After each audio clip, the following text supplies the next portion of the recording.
Just look around you for a second. Your phone, that shirt you're wearing, maybe even your coffee mug. Odds are a huge chunk of it came to you on a ship. More than 80% of, well, everything you buy travels by sea. And that entire massive journey, it all depends on one critical choke point: the port. So, what happens when those vital gateways get clogged up and turn into massive bottlenecks? Well, that's exactly what we're digging into today. We're going to look at a huge strategic investment that's trying to blow that problem wide open. It's creating a brand new gateway for global trade and honestly sparking a full on port revolution in Latin America. All right, let's dive in.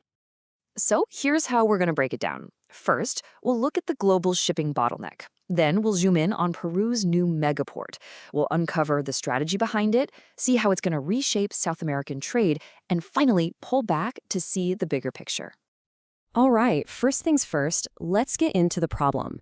In the world of global shipping, that old saying, time is money, is an understatement. Time is, well, it's everything. And the tough truth is, a whole lot of that precious time is just being thrown away. So how do you even measure this? It all comes down to something called port performance. Think of it as a report card for a port. How fast can you get a giant container ship in, unloaded, reloaded, and back out to sea? The answer, as you're about to see, is not nearly fast enough. And this is where it gets really interesting. Look at this data from the World Bank.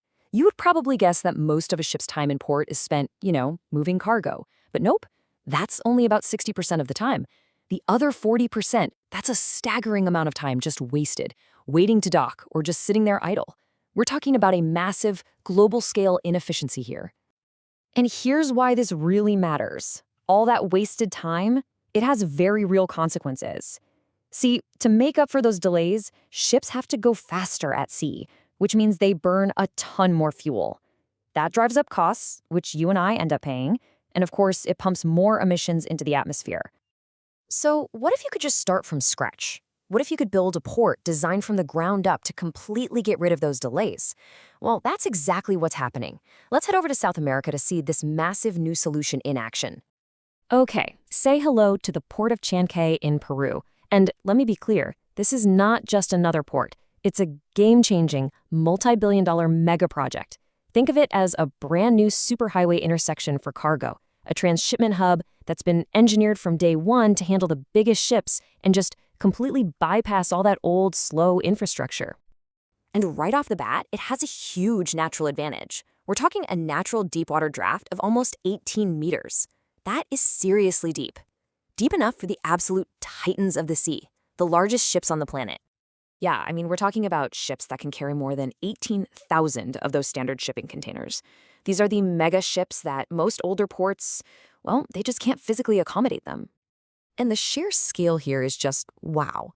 Right out of the gate, in its very first phase, it's built to handle 1 million containers every single year.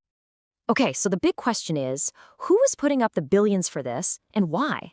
The answer pulls back the curtain on a much, much bigger global strategy. This was never just about concrete and cranes. It's about building a strategic gateway. So let's look at the players. The business structure is pretty straightforward.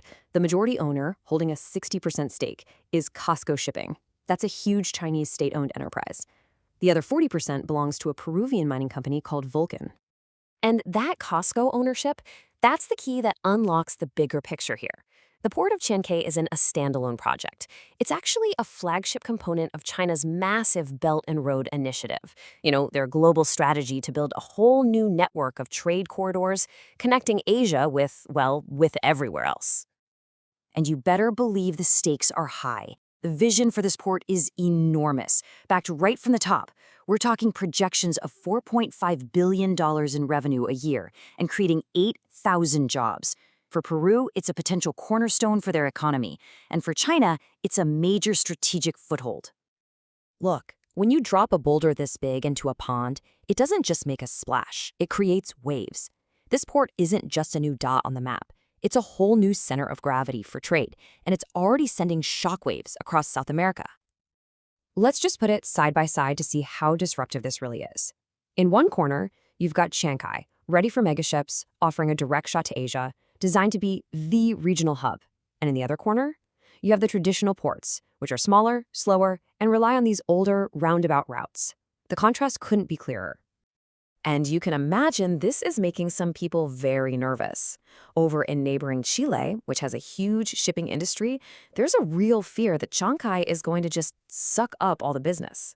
This new Peruvian superport could divert a massive amount of trade away from them, kicking off some pretty intense competition. Okay, let's pull the lens all the way back out now. Because what's happening in this one spot in Peru, it's really a perfect snapshot of a much bigger story playing out all over the globe. A story about trade, power, and who gets to build the future. And this is the main takeaway. The Port of Chancay is so much more than just a place to move boxes. A project this big, in this specific location, with this kind of strategic backing, it's a geopolitical asset. It literally has the power to redraw the economic map of the entire Pacific. What we're literally watching here is the foundation being poured for the next era of global trade. These new mega hubs, these new transshipment centers, they are the crossroads where the supply chains of tomorrow will be built and where economic influence is going to be decided. And all of this leaves us with one huge critical question.